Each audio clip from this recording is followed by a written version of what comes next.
Good morning. Good morning, people of God. Good morning, brothers and sisters. I would like to talk to you about this book today. Man, I read it and it gave me so much to think about. Really, I sat and I realized, first of all, how much I didn't know and also how much we were not told. And I highly recommend this book.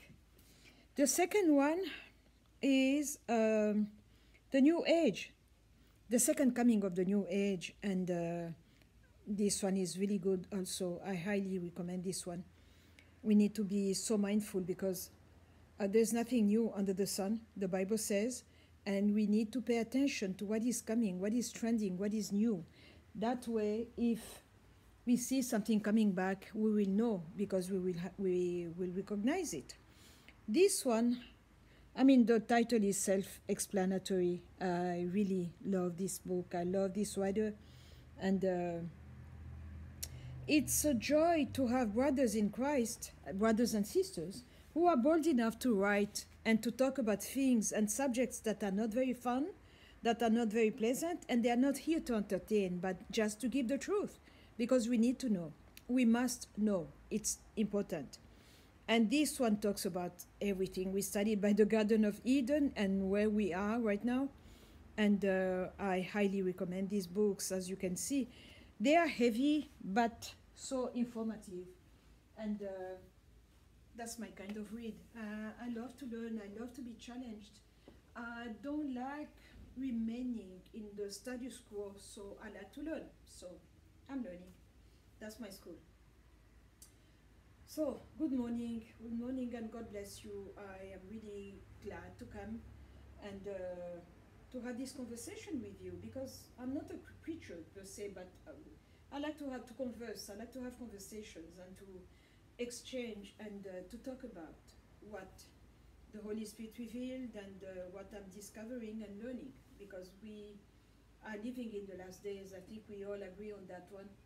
We are living in the last days and things are going so fast. Every day I discover something new or I see, when you connect the dots because you are awake, because you are aware, because we know and we see how much we were lied to, how much lies were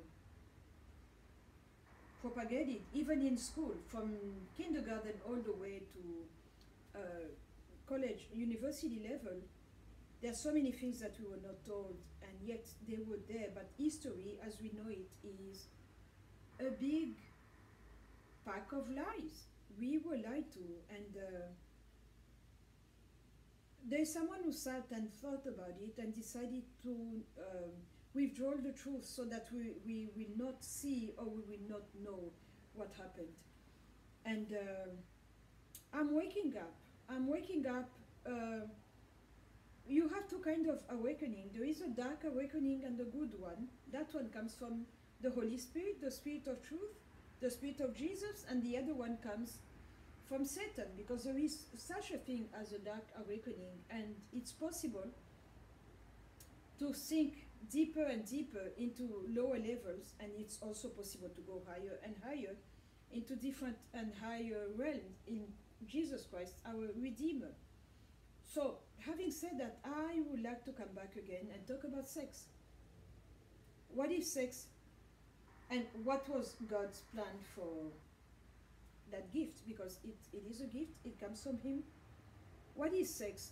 When God created Adam and Eve, He saw that it was not good for men to be alone. So we go back to the first book in our Bible, the book of Genesis. So He created Adam, the first man, and then He put him to sleep and removed a rib and molded Eve, the first woman. But that was a union that was ordained and prepared by God, and that's how we should be, one man and one woman. I am not debating with you because I see that we are living in times where we have people that are coming out of the closet. I don't know where you live, but here in Hollywood, almost every day there is a celebrity that is coming out of the closet and that is declaring that actually I am this and that, this and that too, and I like that, that I like this. And the purpose of this talk is not to judge, but I'm just observing the trends. What is trending and what is fashionable, and what is right today used to be wrong yesterday, and what is wrong is what people are uploading today, and that's where we are. So, sex was appointed by God, and that's how we bring children into this world, in the sanctity of marriage, because God created it and He called it good. So it is good and it is blessed by Him, and that's how it should be. That's my belief. But what are we seeing today? We are seeing forces, if we go back to the fall of man, that are here to undo what God did, to undermine what God has ordained, and to declare the opposite of what God declared. So they are fighting God's system at every step of the way. They, because there are many. It's not just one person. So we have the invisible army, the visible army composed of human beings of flesh and blood like me, and then everything else in between. So it's a whole system that is fighting God's system. We have two sides, and if you find that you don't have a side, then you already have chosen you are on the dark side, because it's better to have a master that we serve. It is better to have an anchor in the belly. You know, like a boat, when they are in high sea and they decide to stop and they drop an anchor. That anchor keeps them grounded and stable, so they are not tossed through and you know, they are not tossed left and right. And that's what the Holy Spirit does. The Holy Spirit is our anchor. He's the one that resides in the belly, and He will keep us stable in Christ. And He's here to remind what Jesus taught us.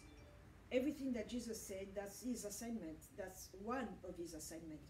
So if you don't have the Holy Spirit in the belly, you are going to fall for just about anything. What is new? What is trending? Is it fashionable to be gay? Let's be gay. It is fashionable to be to live Christianity and say I'm spiritual, or to say I don't have a religion but I'm a good person, to say Jesus was just a human being like me, therefore I don't see why I should follow Him. Oh, I heard Jesus is the creation of white people, so as a black person I should not follow Him. Oh, I heard that Jesus was the God of white, so therefore you black people, you cannot follow Him, you remain. So it's confusing if you don't have the Holy Spirit in the belly. It is paramount to have the Holy Spirit, because He's the only one that can that keeps us stable. When the wind comes, we are not moved. When the earthquake comes, we are not moved also. So sex was created by God, but we are to have sex in a certain context, in a certain way. We need to do it in a sanctity of marriage, and that is old-fashioned. So if we go back in the Bible, we see what the Nephilim did in Genesis 6, and after that, their mission was a sexual mission. It was an assault on the daughters of men, because they found them beautiful and they wanted to have babies with them and to have an extension of themselves. So if we start looking at all the civilization after the flood, sex was an issue. Loose sex, that promiscuity, and an incident that comes to mind is what happened in the city of Sodom and Gomorrah to a brother called Lot. What happened to him? He even went as far as proposing to take my daughters. They don't know men, but yet those men didn't want they didn't want the women. They wanted the men, who happened to be they were men physically, but they were angels of the Most High. They were not son of men, but they were son of God. That's really disturbing. But the thing is, if we look that society, every society that came, civilization that came and fell because there's nothing new under the sun. So therefore, no civilization will remain eternal. Everybody has a beginning and then an end, and that's how life is. But sex was a major component.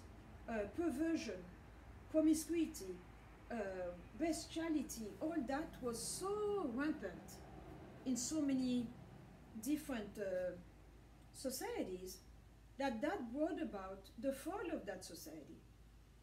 And when I look at today, this society of ours, everything is put in place for us to be loose in our morals and values.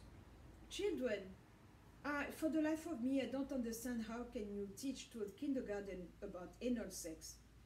How can they have books that talks about having two dads and two moms, that it is good to have, you know, it's fun to have two dads and two moms. They are putting ideas in their heads, and then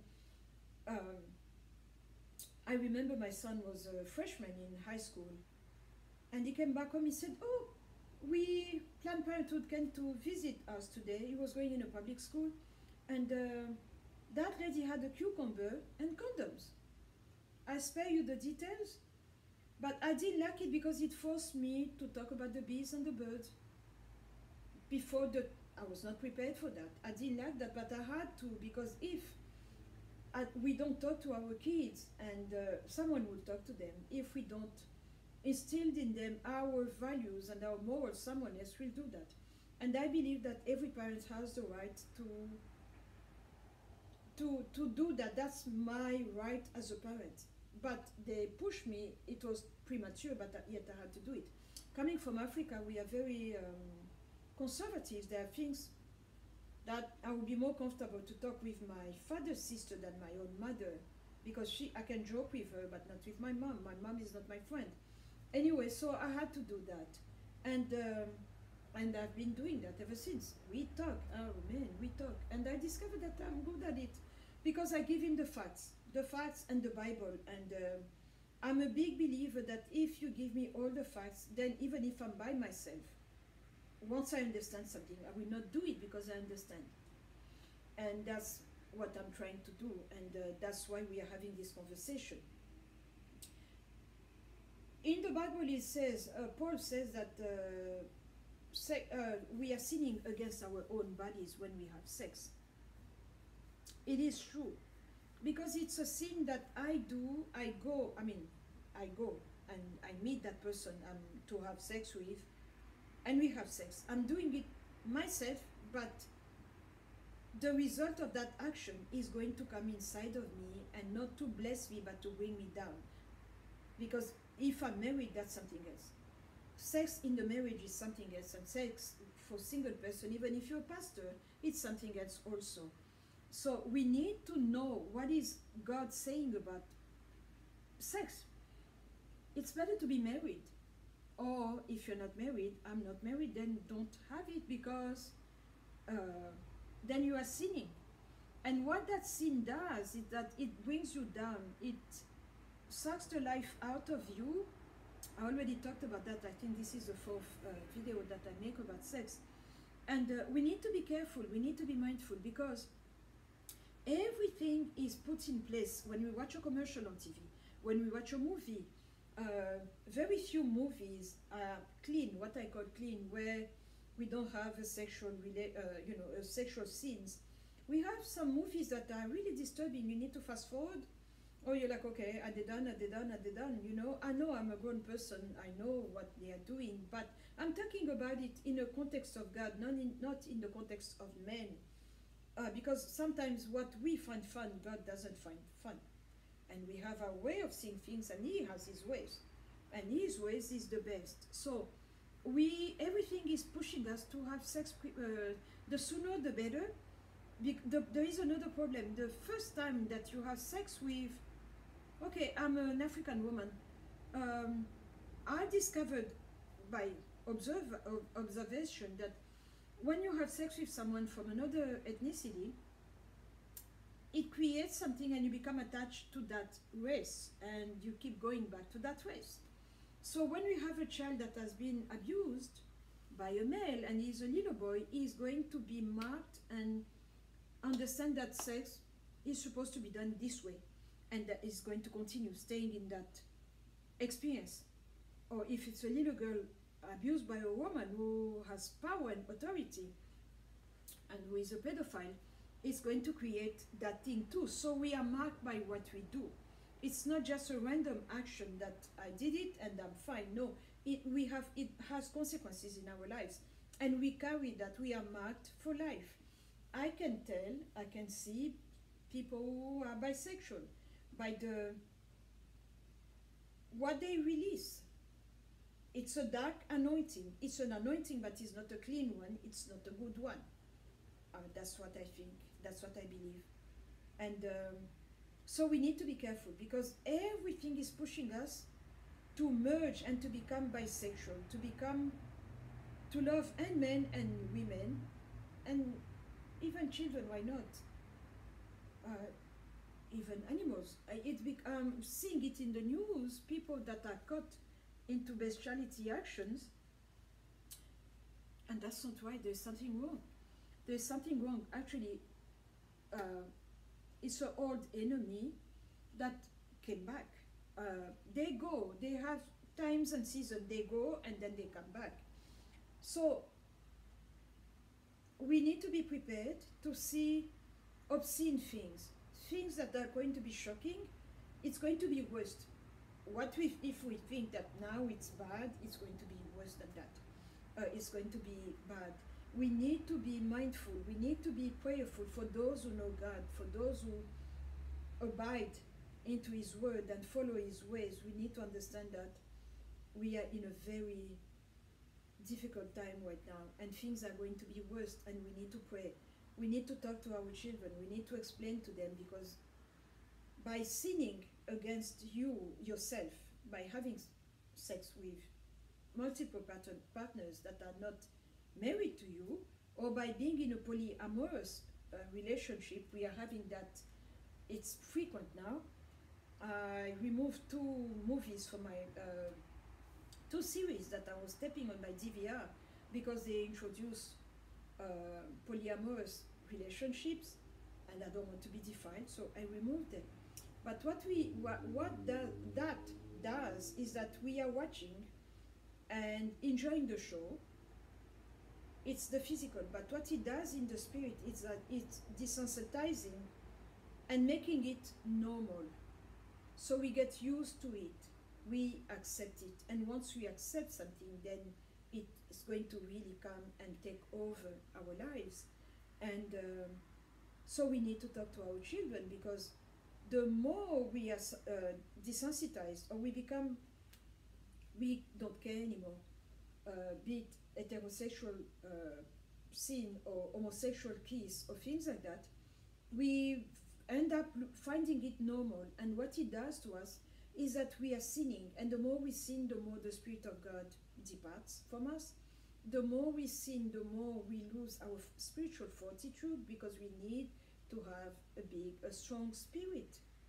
It's very important to have a strong spirit, but because when we are weak, we cannot withstand the attacks coming from the enemy, and that's the goal, actually, to help us, because sex is good, you're enjoying it, and yet you are weakening yourself all at the same time. And what it does in exchange is that you cannot dream well. Dreams are very important to me. I cannot tell you how many bad things that I avoided because I dreamed about it ahead of time.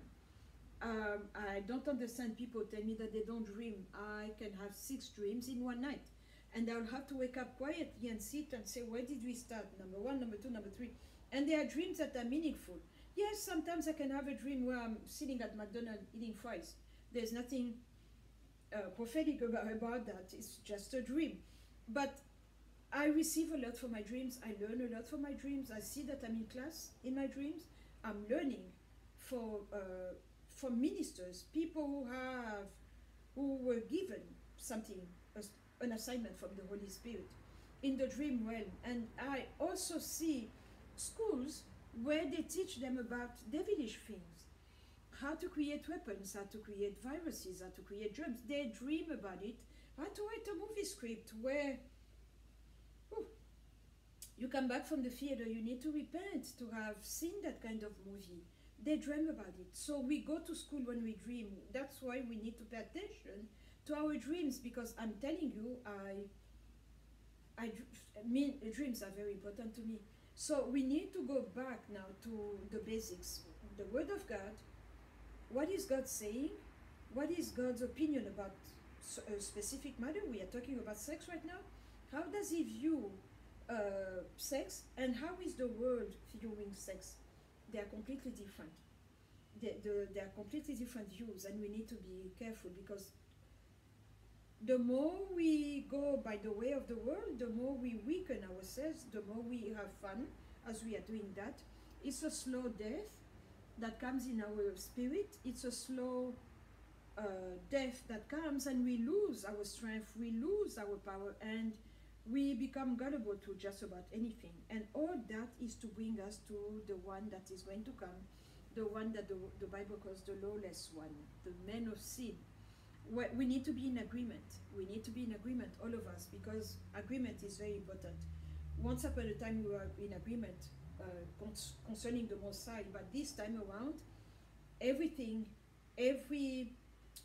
arm of the machine is set up in a way that we need to be in agreement and prepared to receive the man of sin. But if you are a person of loose morals, I'm talking about sex, you are going to be attracted to things that are leading you there, that are feeding that thing. The more you do, like we say in French, the more you eat, the more your appetite comes. L'appétit vient en mangeant.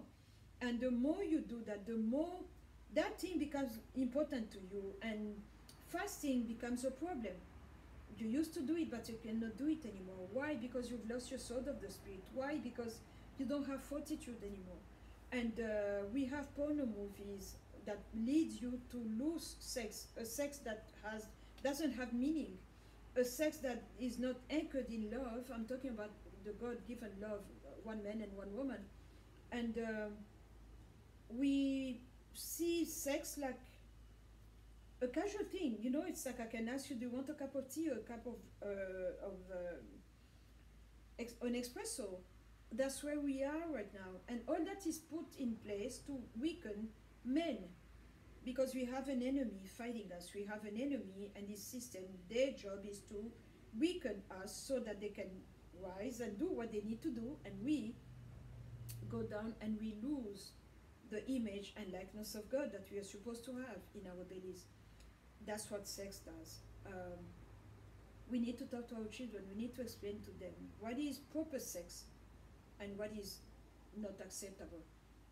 There are certain positions, I'm talking to adults hopefully, things that we need to question, like anal sex, can we do it? Oral sex, can we do it? We need to talk to our children, because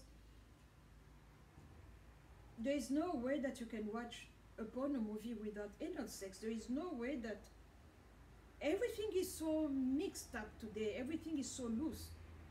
It's like, yeah, have a Coca, oh no, I want a Fanta. That's where we are. That's where the world is, and that's what our children are being exposed to. I have a freshman in college, I'm telling you, we talk a lot, like I previously stated, but we need to be aware of what is sex in our lives. Are we being edified? Are we going forward and higher? Are we being blessed by our activities, or are we killing ourselves slowly? And I know some of you might find me draconian or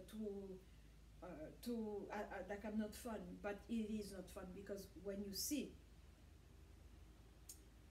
the anointing of God become greater, once He give it to you and you take good care of it, and you have a person of you are a person of integrity. I'm talking integrity in the context of God and sex.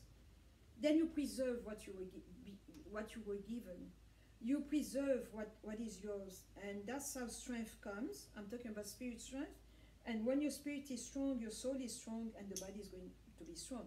So when you pray, then it's your voice because you are clean and the Word of God. And then when the Holy Spirit comes on, oh, it's amazing. You are a weapon. You can destroy, you can take territories, you can apply God's justice, God's ways, God's will, and bring it down from heaven here on earth. It's possible to do that. But when I'm a sinner and I'm a person of loose morals, I can say in the name of Jesus all day, I can pray, I can do what I want, but I will not get any result because the Spirit of God is not there. And when the Spirit is not there, we don't have fortitude. We are weak. We say hallelujah, praise the Lord. We go to church. We might be tithers, givers, serving in the ministry, but we don't have power. We do not demonstrate the kingdom. And Jesus came to teach, to heal, and to preach. The kingdom of God is here. So how come we cannot see it? How come we cannot demonstrate the kingdom? Because we are weak, because we have loose morals, because we are cold inside. We sin so much that we find sin normal. And when we see someone who doesn't sin, who talks about things like me, people look at you like, are you stepping from the 18th century? Like you just came from another period in history. But no, that's not the case. But that's what I'm telling you is the truth. And it's sad that very few ministers talk about it. I think it's because they gave up, or they see that society, the world has won, and the world is teaching already, and people are living there. I mean, we have mothers with 5 kids by different fathers. That's not right. Fathers who have babies with every baby mama. I mean, how many? That's not right. Someone has to stand up, and right is right and wrong is wrong. So I'm not forcing anyone to see the way I'm seeing things, but I'm just sharing with you. That's the secret of having the Holy Spirit. That's the secret of being a tool into the hands of our Lord, the Most High. And that's how we are co-laborers with Him, because we are in tune. We are working together, so we are in agreement. The Holy Spirit and me, we are in agreement, and we are going forward. And very few have that power or that capacity of hearing from the Holy Spirit and having a dialogue with Him. And it's really sad. And we are having fun, and we are having pleasure, while we are getting weaker and weaker. And that's where we are. That's what I wanted to share with you, people of God. And thank you for listening. By the way, thank you for subscribing. Thank you for watching my videos. Please subscribe and like the videos, and put the little bell with the little bell with the parentheses. And I appreciate you, because I'm amazed when we see ministries that talk about God that don't have too many subscribers, and then if I decide to do something, a channel about makeup, about plucking your eyebrows, I'm going to have like 1 million followers. That's amazing. We are living in very interesting times. These are the best and the worst of times. We are going to see great things that the apostle could only see in their visions, but we are going to live them. They are going to be very good, very great, and very bad at the same time. And may the Most High be with us, and may He give us the fortitude to withstand and to stand. God bless you.